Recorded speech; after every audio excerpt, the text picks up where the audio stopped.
Subscribe करें हमारे YouTube channel को और बेल आइकन को प्रेस करें हमारे लेटेस्ट वीडियोस को देखने के लिए।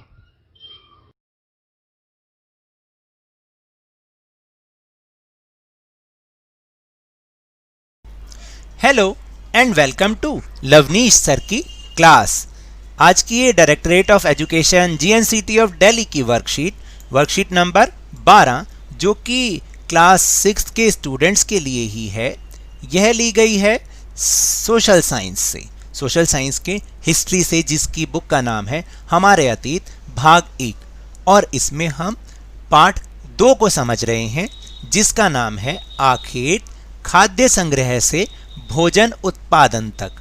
तो आपको याद है ना, पिछली वर्कशीट में हमने क्या जाना था कि जो प्रारंभिक मानव था उसके औजार कैसे होते थे, किन सामग्री के बने होते थे। फिर हमें कुछ शैल चित्रकला यानी गुफाओं में जो उन्होंने चित्र बनाए हुए हैं वो हमें आज मिलते हैं। और सबसे इम्पॉर्टेंट हमने उसमें ये समझा था कि आग की खोज कैसे हुई या आग का प्रारंभिक मानव क्या क्या उपयोग करता था।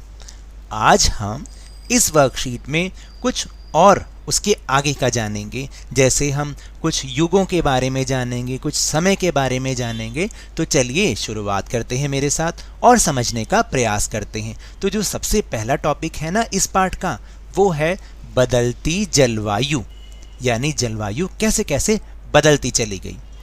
लगभग 12,000 साल पहले दुनिया की जलवायु में बड़े बदलाव आए और गर्मी बढ़ने लगी, क्योंकि इससे पहले हमने सुना है कि हमारी इस पृथ्वी की जलवायु, दुनिया की जलवायु बहुत ज़्यादा ठंडी थी। और आपने शायद कुछ फिल्म्स भी देखी होंगी, जैसे वो आइस एज वगैरह देखा है। वो जो आइस एज था वो वाकई वो सच था, लेकिन लगभग 12,000 साल पहले दुनिया की जलवायु में बहुत बड़े बदलाव आए और धीरे धीरे गर्मी बढ़ने लग गई। इसके परिणाम स्वरूप कई क्षेत्रों में घास वाले मैदान बनने लग गए, क्योंकि आपने भी ये सुना है ना कि जब जहाँ पर बहुत ज़्यादा ठंड होती है वहाँ किसी प्रकार की वनस्पति नहीं होती। लेकिन जैसे जैसे मौसम थोड़ा सा अनुकूल स्थिति होती है, यानी बहुत ज़्यादा गर्मी भी नहीं, बहुत ज़्यादा सर्दी भी नहीं, तब वहाँ पर वनस्पति भी उगना शुरू हो जाती है। तो इसी के परिणाम स्वरूप यहाँ पर घास के मैदान बनने लग गए। इसमें जो है इससे क्या हुआ, फिर हिरन, बकरी, भेड़ और गाय जैसे उन जानवरों की संख्या बढ़ने लग गई जो घास खाकर जिंदा रह सकते हैं। यानी जिस तरीके की वनस्पति होती है उसी तरीके के आसपास जानवर भी पाए जाते हैं। जो लोग इन जानवरों का शिकार करते थे वे भी इनके पीछे आए और इनके खाने पीने की आदतों और प्रजनन के समय की जानकारी हासिल करने लग गए। यानी धीरे धीरे जो प्रारंभिक मानव था उसे और समझ में आती गई कि किस तरह से जानवरों की खाने पीने की क्या आदतें होती हैं, किस तरह से कब वो प्रजनन करते हैं और कैसे, इनके बारे में सारी सूचनाएं धीरे धीरे वो इकट्ठा करना उन्होंने शुरू कर दिया। फिर जो अगला टॉपिक है वो है नाम और तिथियां, यानी जो समय आए हमने उनके नाम रखने शुरू कर दिए, उन्हें युग का नाम हमने देना शुरू कर दिया। तो चलिए देखते हैं इसको। पुरातत्वविदों ने इतिहास के अलग अलग काल के अलग अलग नाम रखे हैं और ये नाम बड़े बड़े भी हैं। ये पुरातत्वविद कौन होते हैं? जो इतिहासकार होते हैं, यानी जो इतिहास की खोज करते हैं। देखिए, हमने तो वो वैज्ञानिक सुने हैं जो कि नई नई चीज़ों की खोज करते हैं, लेकिन जो पुरातत्वविद होते हैं वो पुराने इतिहास को खंगालते हैं, उनमें से बहुत सारी चीज़ों को ढूंढते हैं और फिर जो सूचनाएं आती हैं उन्हें हम तक साझा करते हैं। जो आरंभिक काल है ना, आरंभिक काल को पुरापाषाण काल कहा जाता है। यानी सबसे पहले जो समय हमें जो समझ में आता है वो है पुरापाषाण काल।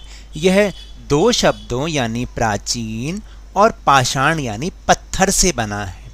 पुरा का मतलब प्राचीन और पाषाण का मतलब पत्थर, यानी पुराना पत्थरों का युग।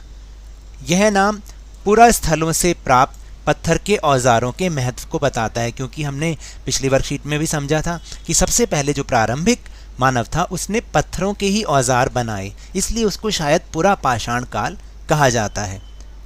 पुरापाषाण काल 20 लाख साल पहले से 12,000 साल पहले के दौरान माना जाता है।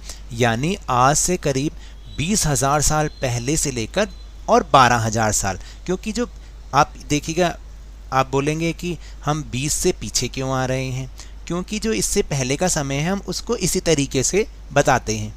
मानव इतिहास की लगभग 99% कहानी इसी काल के दौरान घटित हुई थी। अब हम इसके बाद के साल के बारे में, बाद के जो युग के बारे में बात करते हैं। जिस काल में हमें पर्यावरणीय बदलाव मिलते हैं ना, उसे मेसोलिथ यानी मध्य पाषाण युग कहते हैं। मेसोलिथ यानी मध्य पाषाण, सबसे पहले पुरा पाषाण जो बिल्कुल प्रारंभिक था, उसके बाद मध्य पाषाण युग। इसका समय लगभग 12,000 साल से पहले से लेकर 10,000 साल पहले तक माना गया है, यानी 12वें हजार साल से और 10वें हजार साल तक। तो इसमें इस काल में क्या होता था कि इस काल के जो पाषाण औजार यानी पत्थर के जो औजार थे आमतौर पर बहुत छोटे होते थे और इन्हें माइक्रोलिथ यानी कि लघु पाषाण कहा जाता था। उस युग को कहते थे मध्य पाषाण युग यानी मेसोलिथ, और जो उसमें छोटे छोटे पत्थरों के औजार पाए जाते थे ना, उन्हें हम माइक्रोलिथ यानी लघु पाषाण कहते थे। फिर इसके बाद अगले युग की शुरुआत लगभग 10,000 साल पहले से होती है। इसे नव पाषाण युग कहा जाता है। तो 10,000 साल पहले जो युग शुरू हुआ उसे हम नव पाषाण युग कहते हैं। तो इस तरह से 3 युग हो गए, पुरा पाषाण युग, मध्य पाषाण युग और नव पाषाण युग। नव का अर्थ होता है नया और पाषाण यानी पत्थर अर्थात नव पाषाण काल। तो ये तो थे वर्कशीट के टॉपिक। अब हम इसी के ऊपर आधारित कुछ प्रश्नों के उत्तर करने का प्रयास करते हैं। तो पहला प्रश्न है कि दुनिया की जलवायु में बड़े बदलाव कब आए। ये तो हमें सबसे पहले हमने पढ़ा इसको, लगभग 12,000 साल पहले दुनिया की जलवायु में बड़े बदलाव आए और गर्मी बढ़ने लगी। दूसरा प्रश्न है कि लघु पाषाण क्या है। अभी अभी हमने समझा था मध्य पाषाण युग के पाषाण औजार आमतौर पर बहुत छोटे होते थे, इन्हें माइक्रोलिथ यानी लघु पाषाण कहा जाता है।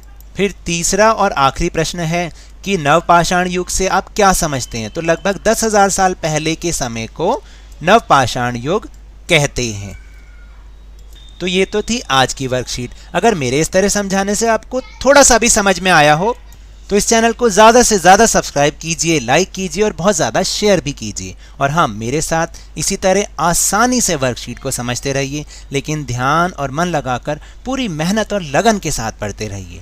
और अगर आपको कोविड-19 यानी कोरोना वायरस से बचना है ना, क्योंकि आजकल ये बहुत फैल रहा है, तो अपने हाथों को नियमित रूप से साबुन और पानी से धोते रहिए, मास्क लगाइए, क्योंकि जब तक दवाई नहीं तब तक कोई ढिलाई नहीं।